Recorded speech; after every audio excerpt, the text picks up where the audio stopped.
नाजरीन आदाब, मैं आप सभी का तहे दिल से खैर मकदम करती हूँ आपके अपने चैनल जहान मन में। और आज जैसा कि आप सबको मालूम है थर्सडे है और थर्सडे को हम बात करते हैं पेरेंटिंग की। पेरेंटिंग के कुछ ज़रूरी उसूल होते हैं जिसको अपना के हम अपने बच्चों की अच्छी तरबियत कर सकते हैं। और जैसा कि आपने टाइटल देखा होगा, हमने टाइटल रखा है कि how I raise the genius children. तो ये जीनियस चिल्ड्रन मैंने अपने बारे में नहीं बल्कि उन तमाम खवातीन के लिए लिखा है जिन्होंने अपने बच्चों की तरबियत इस नहज पे की है कि आज उनके बच्चे एक आला मकाम पे हैं। तो कबल इसके कि हम अपने बच्चों की बातें करें और कबल इसके कि हम ये बातें करें कि हमने तरबियत के कौन से ज़रूरी उसूल अपनाए हैं, आइए हम थोड़ी सी एक नज़र तारीख पे डालते हैं और वहाँ देखते हैं कि जो हमारे उलमाए कराम हैं, जो हमारे स्कॉलर्स हैं और जो हमारे बड़े साइंटिस्ट या बड़े फलसफी वगैरह गुजरे हैं, उनकी माओं ने उनकी किस तरह तरबियत की जिसकी बना पे वो उस मकाम तक पहुंच पाए। तो देखिए, सबसे पहले मैं आपके सामने जैसा कि मैंने तारीख में पढ़ा और मुझे मालूम हुआ कि डॉक्टर मोहम्मद इकबाल के मदर के बारे में कहा जाता है कि जब वो अपने बच्चे को दूध पिलाती थी, जब वो पैदा हुए थे और जब वो शीर खारगी की एज में थे, तो जब भी वो दूध पिलाती है अपने बच्चों को तो अपने बच्चों को वो वजू करके पिलाती थी, क्योंकि उन्हें ये मालूम था कि बच्चों की तरबियत करना एक मुकद्दस फरीज़ा है।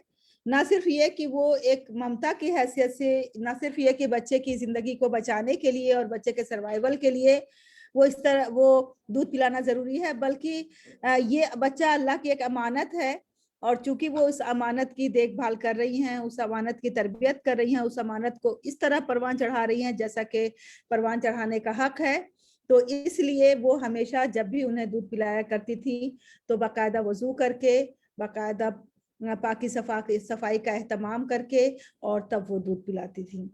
तो ये तो मैंने बात बताई आपको डॉक्टर मोहम्मद इकबाल के की मामा के मदर के बारे में।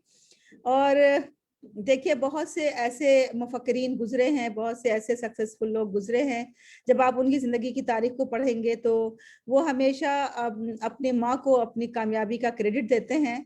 तो इसका मतलब बिल्कुल साफ है, अगर वो अपनी माँ को अपनी कामयाबी का क्रेडिट देते हैं तो इसका मतलब साफ यही है कि उनकी माओं ने उनकी कामयाबी में एक अहम किरदार अदा किया है। अब्राहम लिंकन का भी यही कहना है, अब्राहम लिंकन के नाम से हम सब वाकिफ हैं। अब्राहम लिंकन ने कहा कि I that I am or hope to be, I owe it all to my mother. यानी कि जो कुछ की मैं हूँ और जो कुछ की मैं उम्मीद करता हूँ कि मैं बनूंगा, ये सब मैं अपने माँ को मंसूब करता हूँ, क्योंकि ये सब मैं सिर्फ अपने माँ की वजह से ही कर पाया हूँ। ये सब मेरी माँ की तरबियत का नतीजा है, मेरी माँ की इनायत है, मेरी माँ की मेहरबानी है, जिसकी बिना पे मैं ये सब कुछ कर पा रहा हूँ। ये तो अब्राहम लिंकन ने अपनी माँ के बारे में बताया। उसके बाद अगर हम बात करें तो जॉर्ज वॉशिंगटन का ये कहना है कि my mother was the most beautiful woman I have ever saw. All I am, I owe to my mother. I attribute to my all my success in life to the moral, intellectual and physical education I received from her. कि मैंने अपनी माँ से ज़्यादा beautiful कोई खातून नहीं देखी है, और ये कि मैं अपनी तमाम कामयाबी को अपनी माँ को मंसूब करता हूँ। और जितना कुछ भी मैंने सीखा है, चाहे वो मेरा इंटेलेक्चुअल ग्रोथ हो, यानी कि चाहे मैंने जहनी और दिमागी तौर पे जो कुछ हासिल किया हो, या जो हमने फिजिकल एजुकेशन हासिल किया हो, हमने सब कुछ, या मॉरल एजुकेशन हासिल किया है, वो सब मैंने अपनी माँ से हासिल किया है। ये मेरा कहना नहीं बल्कि ये जॉर्ज वाशिंगटन का कहना है।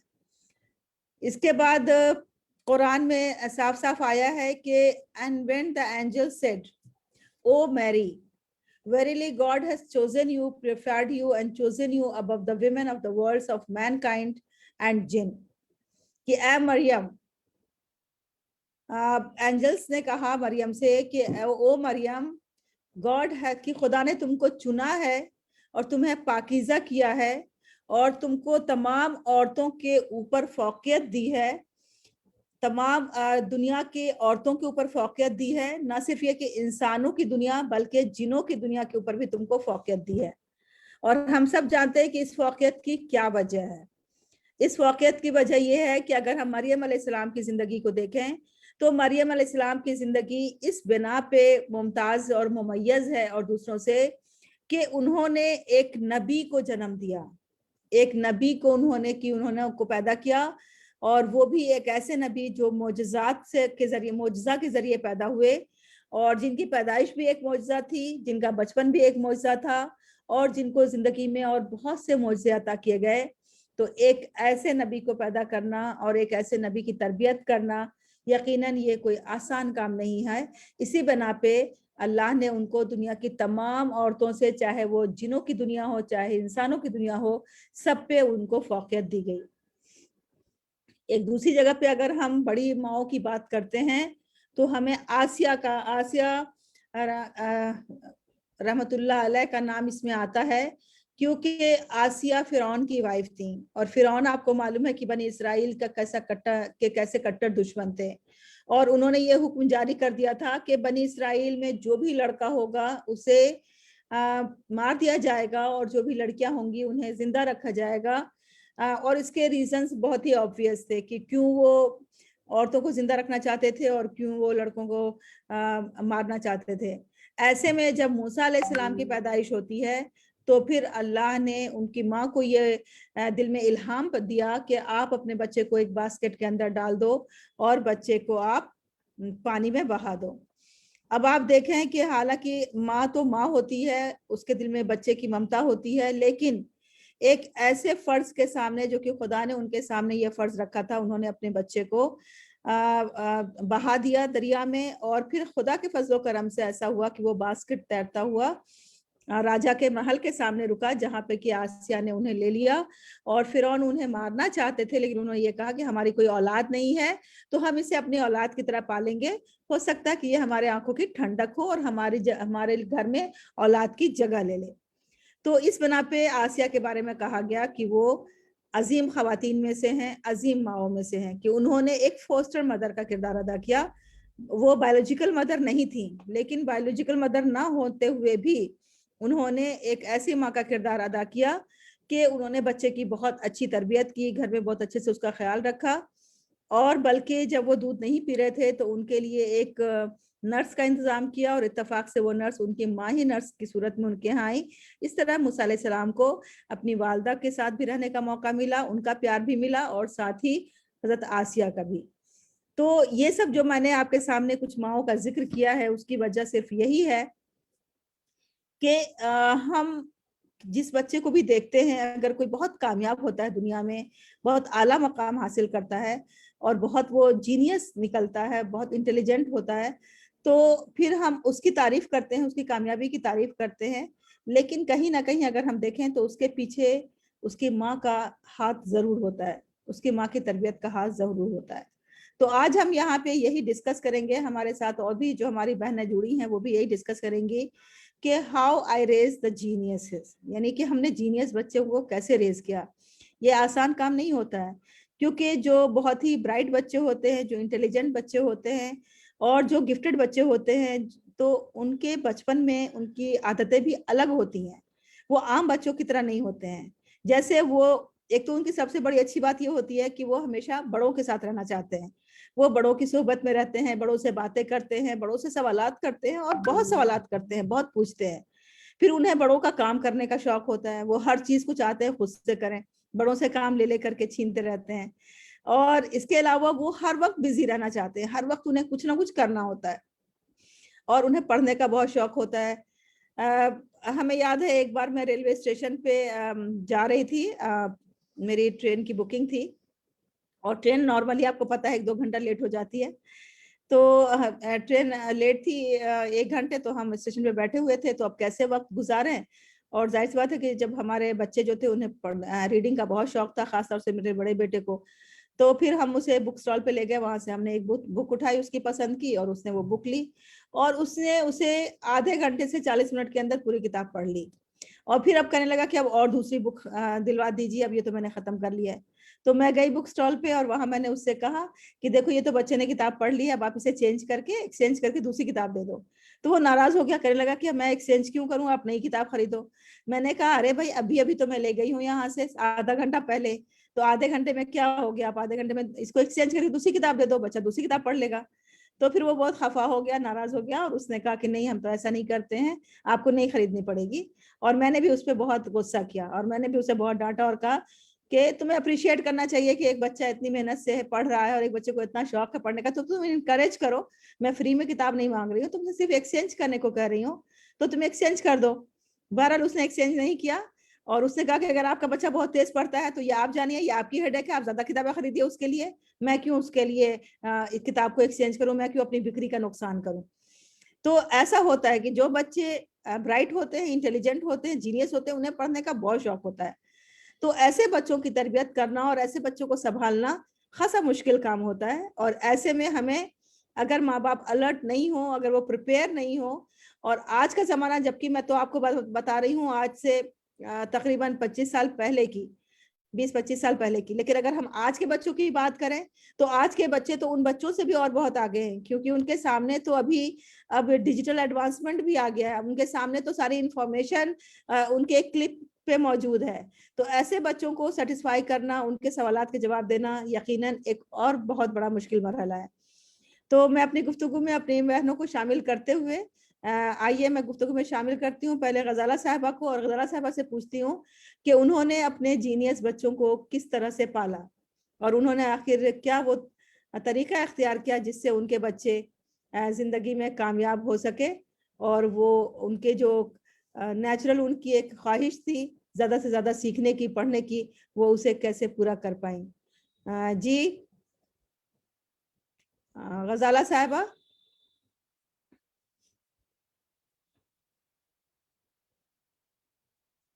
تو بہرحال آئی تھنک غزالہ صاحبہ سے کنیکٹ نہیں ہو پا رہا ہے، کچھ نیٹ ورک ایشو ہے، اس بنا پہ میں کنیکشن نہیں کر پا رہی ہوں. تو پھر میں بات کے سلسلے کو آگے بڑھاتی ہوں کہ جب ہم جینیس بچوں کو کی تربیت کرتے ہیں یا جینیس بچوں کو پال رہے ہوتے ہیں تو یہ کافی مشکل مرحلہ ہوتا ہے. تو میں نے اس میں 3 طریقے اپنائے تھے، جو 3 ٹپس ہیں وہ بہت ہی مفید ٹپس ہیں، جو میرے لیے تو کام کر گئے. اب پتہ نہیں اگر آپ آزما کے دیکھیں ہو سکتا ہے آپ کے لیے بھی کام کر جائے، کیونکہ یہ جو بچوں کی تربیت ہے یہ بھی میں سمجھتی ہوں کہ یہ ایک پیمانہ ہر ایک کا نہیں ہو سکتا ہے. کیونکہ جب بچے خدا نے الگ الگ پیدا کیے ہیں، اور دنیا میں ہر بچہ الگ صلاحیت کے ساتھ پیدا ہوا ہے، الگ جبلت کے ساتھ پیدا ہوا ہے، الگ پوٹینشیل کے ساتھ پیدا ہوا ہے، الگ لائکنگ اور ڈس لائکنگ کے ساتھ پیدا ہوا ہے، تو پھر ایک ہی پیمانہ ہر ایک کو فٹ ہو جائے ایسا ممکن نہیں ہے. ون سائز فٹس آل یہاں پہ نہیں چل پاتا ہے. تو اس لیے جو کچھ چیزیں کسی بچے پہ چل جاتی ہیں وہی چیزیں دوسرے بچوں پہ نہیں چل جاتی، دوسرے بچے پہ وہی ڈیزاسٹرس ہو جاتی ہیں. تو جو میں نے 3 ٹپس جو میں نے اپنائے اپنی زندگی میں، اور جس کی بنا پہ مجھے کافی فائدہ پہنچا، اور مجھے ایسا لگا کہ وہ میرے بچوں کے لیے کارگر ثابت ہوا. تو ایک تو سب سے پہلے ٹپس تو میں نے یہ اپنائی تھی کہ بچوں کو جتنا کم سے کم ہم ٹوکیں اتنے ہی بچے زیادہ اچھے بن کے نکلتے ہیں. ٹوکنے کے بجائے ہم ان کے سامنے رول ماڈل بن کے بیٹھے ہیں. جیسے اگر ہمیں بچے کو یہ کہنا ہے کہ چلو پڑھائی کرتے ہیں، تو یہ کہنے کی ضرورت نہیں ہے کہ جاؤ پڑھائی کرو، کتاب کھولو، ہوم ورک کرو، کیوں نہیں کر رہے ہو، تم کیوں ٹائم ویسٹ کر رہے ہو. اس طرح کے سینٹینسز بولنے کے بجائے میں یہ طریقہ اختیار کرتی تھی کہ میں خود کتاب کاپی لے کر کے بیٹھ جاتی تھی اور خود پڑھنا شروع کرتی تھی، لکھنا شروع کرتی تھی، کیونکہ میں تو ٹیچنگ پروفیشن سے ایسوسیٹڈ تھی، اور ساتھ ہی ساتھ مجھے خود اپنی کوالیفیکیشن کو بھی اپڈیٹ کرنا تھا. تو اس لیے میں پڑھائی بھی کر رہی تھی اور اسکول میں پڑھا بھی رہی تھی. تو ظاہر سی بات ہے کہ میرے لیے تو بہت ہی اسکوپ تھا کہ جتنا زیادہ گھر میں پڑھائی کا ماحول ہو سکے اور جتنا زیادہ میں خود پڑھ سکوں وہ میرے لیے بھی فائدہ مند تھا. اور پھر اسے دیکھ کر کے بچے جب دیکھتے تھے کہ میں پڑھ رہی ہوں تو وہ پھر میرے ساتھ آ کر کے وہ پڑھنے بیٹھ جاتے تھے. تو کبھی ہمیں یہ کہنے کی انہیں ضرورت نہیں پڑی کہ تم کتاب کھولو اور بیٹھو اور پڑھو اور ہوم ورک کیوں نہیں کیا اور یہ کیوں نہیں کیا اور اسائنمنٹ پورا کیوں نہیں کیا. یہ خدا کا فضل ہے کہ ہمیں کبھی منہ سے بولنے کی ضرورت نہیں پڑی، کیونکہ وہ ایک ایسا گھر کا ماحول بن جاتا ہے جس میں بچہ خود دیکھتا ہے کہ جب خاص طور سے ماں خود پڑھائی کر رہی ہے تو پھر بچے کو لگتا ہے کہ نہیں یہ کچھ ایسی چیز ہے جو ہمیں بھی کرنا چاہیے، اور پھر بچہ اس میں شامل ہو جاتا ہے. تو ایک تو یہ طریقہ مجھے بہت ہی زیادہ میرے لیے کارگر ثابت ہوا تھا کہ بچوں کو بار بار روک ٹوک نہیں کرنا ہے، بلکہ ان کے لیے ایک ایمبینس کریٹ کرنا ہے، ایک ماحول پیدا کرنا ہے گھر کے اندر، تاکہ وہ उस घर में अपने तरीके से वो भी पढ़ाई लिखाई को जारी कर सके। क्योंकि देखिए पैदाइशी तौर पे कोई बच्चा बुद्धू नहीं पैदा हुआ है, और ना ही कोई बच्चा निकम्मा पैदा हुआ है, और ना ही कोई बच्चा लेजी और सुस्त पैदा हुआ है। ये जो तमाम क्वालिटीज बच्चों में आ जाती हैं, ये हम डेवलप कर देते हैं, क्योंकि हम खुद लेजी हो जाते हैं, हम खुद रिलैक्स हो जाते हैं, हम खुद सोचते हैं कि अरे क्या है, चलो छोटा बच्चा रहने दो, अगर आज नहीं कर रहा है तो हम खुद छोड़ देते हैं। हम एक दिन रूल बनाते हैं, दूसरे दिन खुद तोड़ देते हैं। तो जब हम खुद ऐसा करते हैं तो इससे वो बच्चा सोचता है कि अर्ली मॉर्निंग उठना, या फिर पढ़ाई के लिए सीरियस होना, या सिंसियरली इस टाइम पे पढ़ाई करना, ये कोई इतनी जरूरी चीज नहीं है। तो बच्चा सोचता है कि ये तो ऐसी चीज है जिसको कि हम तोड़ सकते हैं, कभी हम करें कभी ना करें, मम्मा तो हर हाल में ठीक ही रहती हैं, वो उनको कोई फर्क नहीं पड़ता है। तो इसलिए हर बच्चा जिसको खुदा ने पैदा किया है वो बहुत क्रिएटिव पैदा किया है, और खुदा ने हर बच्चे को जीनियस पैदा किया है। अब उस बच्चे के अंदर जो इंटेलिजेंस है उसको बाहर निकालना हमारा काम होता है, हमारा फर्ज होता है। तो मैंने आपको अभी एक टिप्स बताया कि वो टिप्स मेरे लिए कैसे काम कर गई, कि मैं बच्चों के सामने बोलने के बजाय खुद पढ़ाई लिखाई करने लगती थी, तो बच्चे उसको देख करके जाहिर सी बात है फॉलो करते थे, तो हमें कभी कहने की जरूरत नहीं पड़ी, और अल्हम्दुलिल्लाह बच्चे फिर अच्छा करते रहे।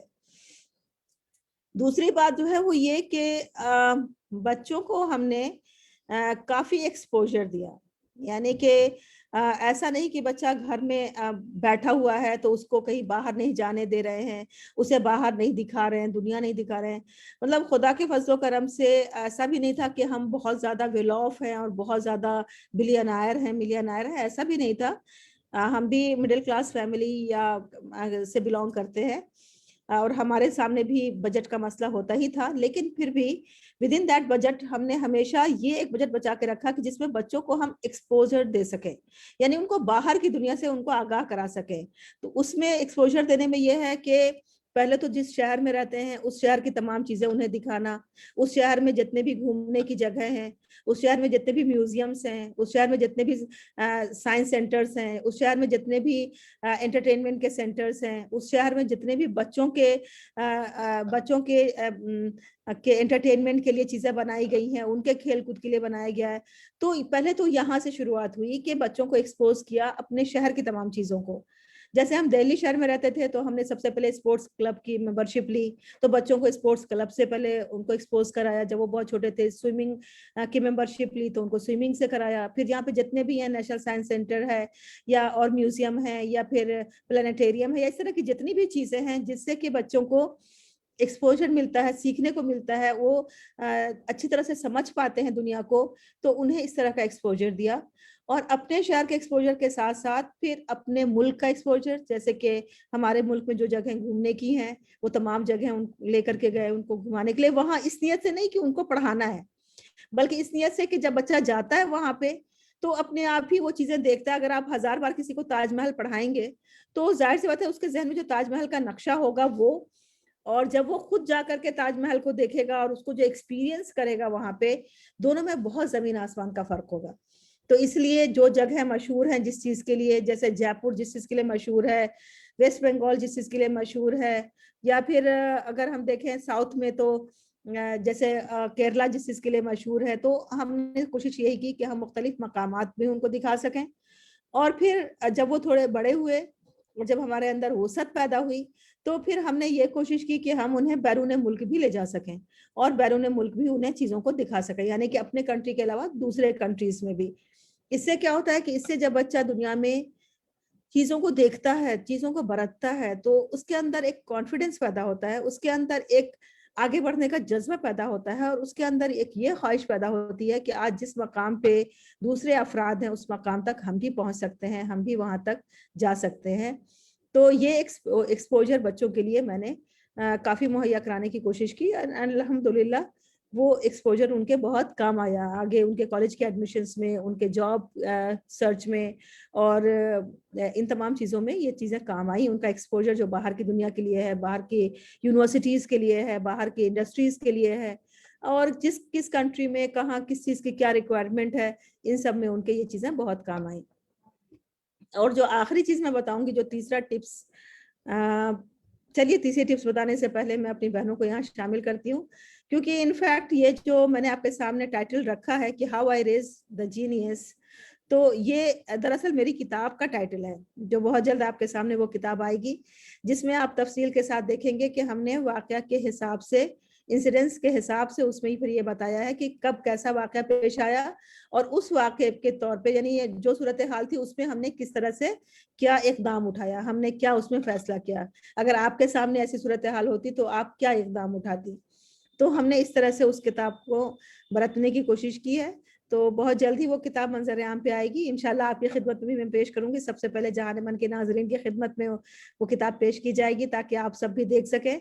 और डे टू डे लाइफ में हमने बच्चों को किस तरह, अगर वो जिद करते हैं तो हमने कैसे हैंडल किया, अगर वो कभी कोई गलत काम करते हैं तो कैसे हैंडल किया, अगर वो कुछ अच्छा काम करते हैं तो हमने किस तरह से उनको आगे बढ़ने का हौसला दिया, इस तरह की तमाम चीजें उस किताब में है जिसका टाइटल है how I raise the genius. And अब मैं चाहती हूँ अपनी जो हमारे साथ बहनें यहाँ शामिल हैं उन्हें इस गुफ्तगू में शामिल करूँ। शादाब कमर साहिबा, मैं आपसे पूछती हूँ कि आप भी माशाल्लाह वर्किंग वुमेन हैं और आप भी मदर हैं, और गजाला साहिबा भी हमारे साथ यहाँ मौजूद हैं, कि आप ये बताएं अपने तजर्बात की रोशनी में कि आपने वो क्या चीज़ें की, आपकी वो कौन से टिप्स हैं जो हमारी बहनों के काम आ सकते हैं, जिसके जरिए आप ये कह सकती हैं कि आपके बच्चों की तरबियत के सिलसिले में और उन्हें कामयाब बनाने में वो टिप्स बहुत कारगर। ये गजाला साहिबा। अस्सलाम वालेकुम मैम। वालेकुम अस्सलाम। हाँ, आपकी मैं सब गुफ्तगू सुन रही थी, बहुत अच्छी थी, और कुछ कुछ मुझे अपने बच्चों के भी बचपन के वो दिन याद आ गए जब मैंने परवरिश की थी की। तो मैंने भी यही बहुत सारी चीजें थी कि उनको एक्सपोजर देने के लिए खुद वो काम शुरू किया।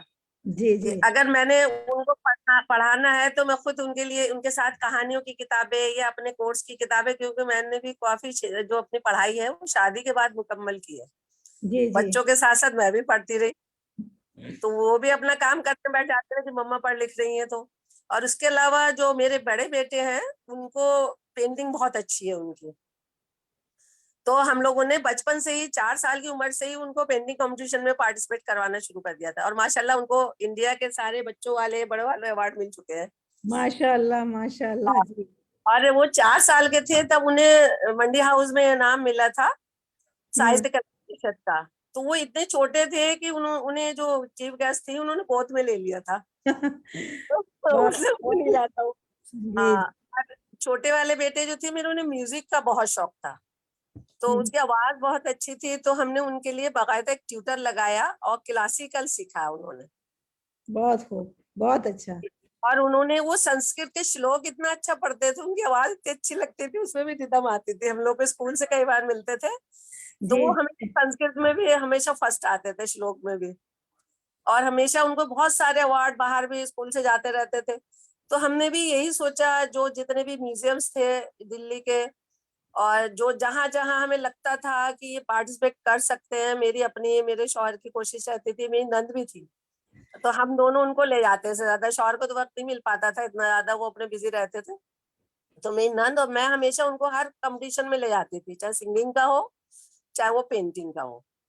तो माशाल्लाह आज, हाँ, बड़े बेटे तो मेरे आर्किटेक्ट हैं, और छोटे जो है एमबीए करा है उन्होंने, मार्केटिंग में तो अपना कारोबार संभाल रहे हैं। तो ये मुझे भी बहुत अच्छा एक्सपीरियंस रहा, क्योंकि बच्चों की वजह से हमें भी बहुत सारी चीजें देखने को मिली।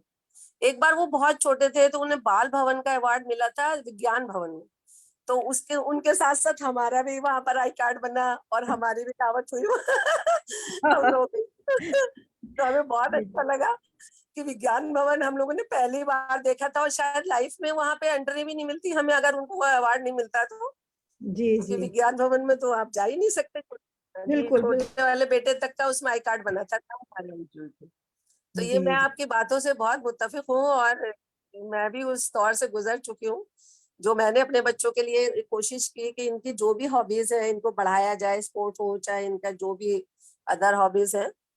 तो एक जी माँ को ये बहुत जरूरी वॉच करना है कि बच्चा जो है वो किस तरफ जा रहा है, किस चीज में इंटरेस्टेड है। जी।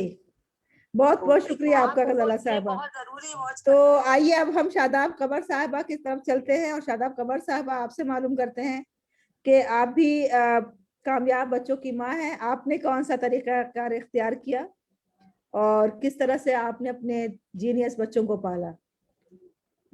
जी शादाब साहिबा। अस्सलाम वालेकुम रहमतुल्लाहि व बरकातुहू। वालेकुम अस्सलाम। से ये है कि आपने माशाल्लाह बहुत अच्छे दोनों ने ही एक्सपीरियंस बताए, बहुत अच्छा लगा। और सबसे पहली जो माँ की गोद इसको मदरसा कहा गया है, वो इसीलिए कहा गया है क्योंकि माँ ही जो है वो बच्चों का सबसे बड़ा आइडियल होती है। जी बाद में ही और सब नजर आते हैं, क्योंकि माँ अगर एक माँ अच्छी तरबियत करती है बच्चे की, तो और कोई इसमें नहीं मुदाखलत कर सकता। क्योंकि माँ का क्या रोल होता है, एक माँ जब बच्चा स्कूल से वापस आता है तो कई माँ ये है उसकी, मैं जो अपने बचपन में मैं बच्चों के लिए क्या करती थी, जब मेरे बच्चे स्कूल से आते थे तो मैं उनके बैग चेक करती थी कि कहीं कोई चीज ये गलती से ले तो नहीं आए। क्योंकि अगर मान ली क्योंकि अगर कोई पेंसिल या पेन किसी बच्चे की अच्छी लगती है तो ये ऐसा ना हो कि ये बच्चे उसकी मतलब कशिश देख के और वापस अपने लिए ले आए, तो वो मुझे पसंद नहीं था। कि इसलिए मेरे बच्चों की आदत ये हुई कि हाँ भाई, हमें कोई चीज बगैर पूछे किसी से लेनी ही नहीं है। रहा अब ये बच्चों ने बहुत अलाउद्दीन का चिराग, इसमें ये जयपुर तक गए वो मतलब शूटिंग करने। जी ड्रामों में, नाटक में उन्होंने बहुत बचपन से बाकायदा उनके चेक आया करते थे, वो अभी भी रखे हैं उनके सर्टिफिकेट और चेक।